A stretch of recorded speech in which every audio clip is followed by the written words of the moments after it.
पूछना चाहता हूँ कि तो हम संस्कृति के परिदृश्य को बताते वक्त आपने एक रचनाकार के अंतसंघर्ष को आपने अपने वक्तव्य में बता दिया है।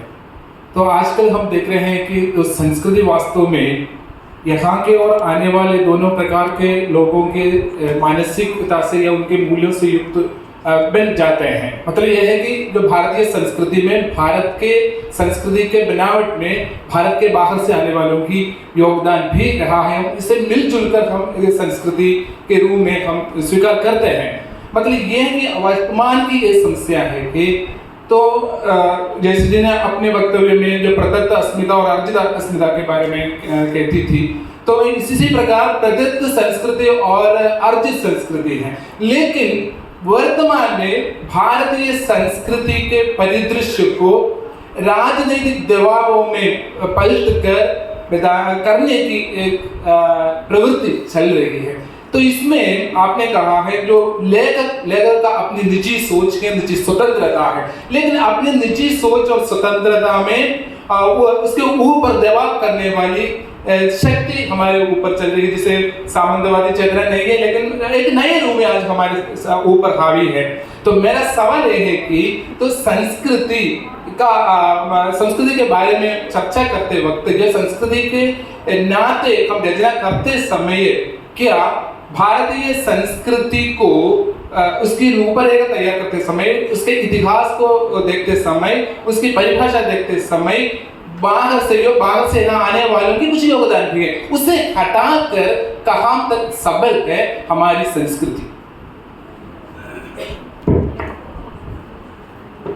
देखिए, ये सवाल सचमुच इन दिनों बहुत मतलब कहना चाहिए कि इस हमारे खास तौर से भारत में और विशेष रूप से राजनीतिक ये दरअसल ये जो पद है ये और इस तरह की जो बातें हैं ये आपको आम व्यक्ति में सुनाई नहीं देगी। ये दरअसल एक राजनीतिक एजेंडे के तहत इस तरह को मतलब बनाया जाए। आपने कहा कि आयातित संस्कृति, मैं ये कहता हूं कि आयातित संस्कृति क्या होता है?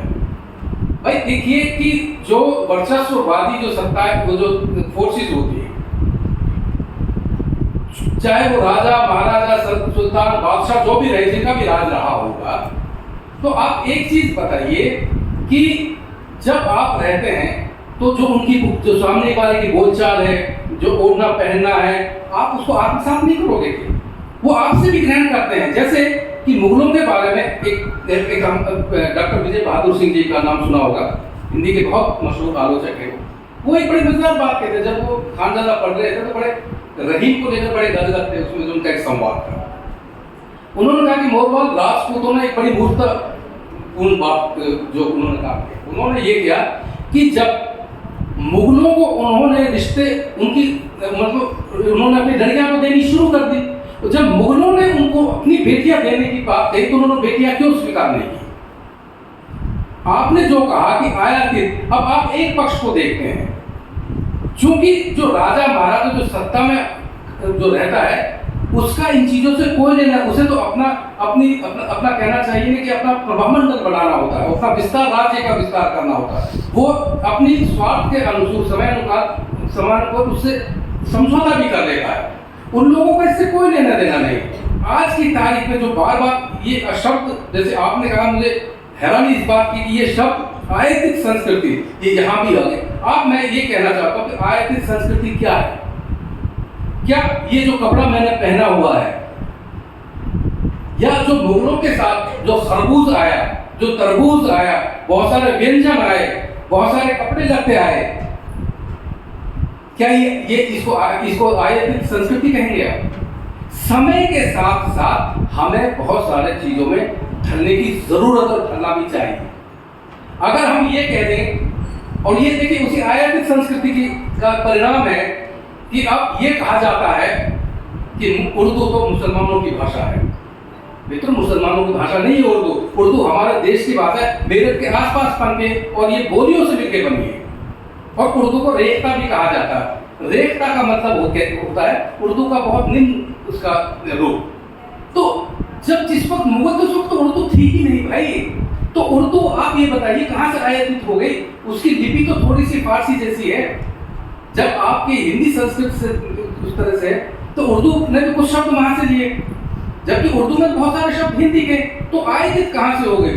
एक और चीज चल रही है इन दिनों कि आप कोशिश शब्द का इस्तेमाल मत करिए। आप कोशिश की जगह करिए प्रयास, क्योंकि कोशिश मुसलमानों का शब्द है। अरे भाई, आप अलमीरा, लालटेन, ऐसे कितने सारे शब्द हैं। ऑक्सफोर्ड डिक्शनरी में आप ही के बहुत सारे शब्द, मैं बल्कि कल परसों किसी मित्र से कह रहा था कि हो सकता है ऑक्सफोर्ड डिक्शनरी थोड़े दिनों बाद पनौती शब्द को भी इस्तेमाल करे। ये देखिए, ऑक्सफोर्ड की ये खासियत है, वो ऐसे शब्दों को अपनी डिक्शनरी में जगह देता है जो बहुत प्रचलन में होते हैं। तो इस आयातित या हमारी भारतीय संस्कृति, तो क्या जब मुगल इस देश में आए और जो स्थायी रूप से रहे, तो क्या उन्होंने सिर्फ अपनी संस्कृति को इम्पोज किया गया, थोपा क्या? क्या उन्होंने हमारी भारतीय संस्कृति को नहीं करा क्या? इसी मोक्ष वन में एक बहुत मजेदार प्रसंग है, आपने सुना भी होगा, अकबर और स्वामी हरिदास का। स्वामी हरिदास के शिष्य थे तानसेन, तंदू मियां। तो एक और तानसेन उनके दरबार में नवरत्न थे, अकबर के राशि जी सब जानते, सब साहित्यिक प्रसंग है। तो उन्होंने कहा कि तुम एक चीज बताइए कि जब तुम इतना अच्छा गाते हो तो तुम्हारा गुरु कितना अच्छा गाता होगा। कहना मैं आपका उनका गीत सुनना चाहूँगा। तो उन्होंने कहा वो हर एक को नहीं गाते। तो कहते किसको? कहते सिवाय अपने मालिक के और किसी को नहीं सुना। कहने नहीं, मैं सुनूंगा। तो ये योजना बनती है कि उसको निधिवन में स्वामी हरिदास, जिसके बारे में कहा कि वहाँ रात को लोग अंधे हो जाते, उसी निधिवन में स्वामी हरिदास ने की साधना स्थली, उसको भी मंदिर के जैसा बना दिया। वहाँ भी नोटों का ढेर लगा रहता है। तो वो अकबर ने देखा, वो एक तरह से कहा जाता है कि अतिशयोक्ति को मूर्छित हो जाते हैं। तो क्या जो हरिदास का गायन था, क्या वो इतना प्रभावशाली था? उस हिसाब से तो जो आपने कहा कि आयातित संस्कृति, अकबर को बेहोश होना नहीं चाहिए था। फिर ऐसी क्या बात थी उस संगीत में, उस कंठ में क्या बात थी? एक मुगल बादशाह वो हो जाता है। हमारे यहाँ बहुत सारी चीजों को मैं बता रहा हूँ कि आयातित क्या होता है? भाई आप एक चीज बताइए कि इस देश में अब आप कहते हैं भारतीय संस्कृति का क्या मतलब? आप भी सब समझते हैं, हम भी सब समझते हैं। उस राष्ट्रवाद का क्या मतलब है? आप भी हम समझते हैं, मैं भी अच्छी तरह हम सब समझते हैं ये राष्ट्रवाद का क्या मतलब। मैंने देखा है कि जितनी दुर्गति पिछले दिनों भारत माता नाम के शब्द की हुई है, हर जगह चले जाइए भारत माता की जय। अरे यार, कोई मर रहा तो वहां भी भारत माता का तो जयकारे लगने लगे। मतलब किसी चीज को बनी बगैर सोचे समझे, बगैर उसके गहराई में गए हुए, उसका मूल रूप क्या रहा होगा, ये कैसे प्रचलन में आई होंगी चीजें। देखिए, जो संस्कृति होती है ना, संस्कृति ये किसी की व्यक्तिगत नहीं होती, किसी धर्म या समुदाय की नहीं होती। संस्कृति साझा होती है, पूरे समाज की होती है संस्कृति। ये आयातित या निर्यातित नहीं होती है। अगर आप केरल में बैठे हैं तो आपकी सबकी संस्कृति साझा है, सब आप मलयालम में बोलते हैं। आपका धार्मिक आचरण अलग हो सकता है, लेकिन आपकी संस्कृति सबकी एक जैसी, वही खान पान है, वही भाषा है, वही लोक व्यवहार है, वही आचरण है एक दूसरे से। तो ये आयातित हो गई क्या? तो ये संस्कृति कोई ऐसा नहीं है कि कोई किसी आपने कोई व्यंजन की तरह होकर बना दी। ये एक लंबी प्रक्रिया के तहत वर्षों के बाद बनती है और ये समाज इसको बनाता है।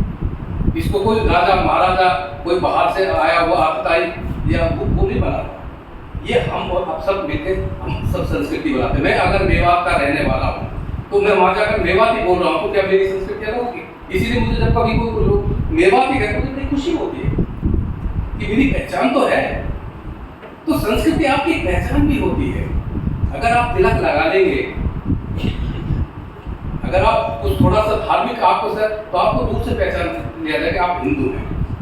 या मैं आइडेंटिफाई करके बता देता हूँ कितनी छात्रा इसमें मुस्लिम समुदाय से होंगी, क्योंकि वो उनकी संस्कृति का।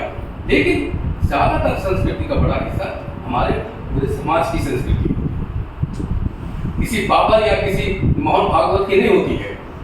सर, मैं इसलिए पूछ रहा हूँ कि आजकल हमारे देश में भारतीय और अभारतीय इस प्रकार की विच्छिन्नता होती है, तो क्या भारतीय है क्या अभारतीय है, तो इस प्रकार की चर्चा आज हमारे समाज नहीं तो गांधी जी ने तो हिंदुस्तान शब्द इस्तेमाल करा था इसमें, लेकिन उस पर भी एक आपत्ति होने लगी लोगों को, क्योंकि ये तो हिंदुस्तान तो हिंदुओं को रिप्रेजेंट करता है, इसलिए इसको हटाओ।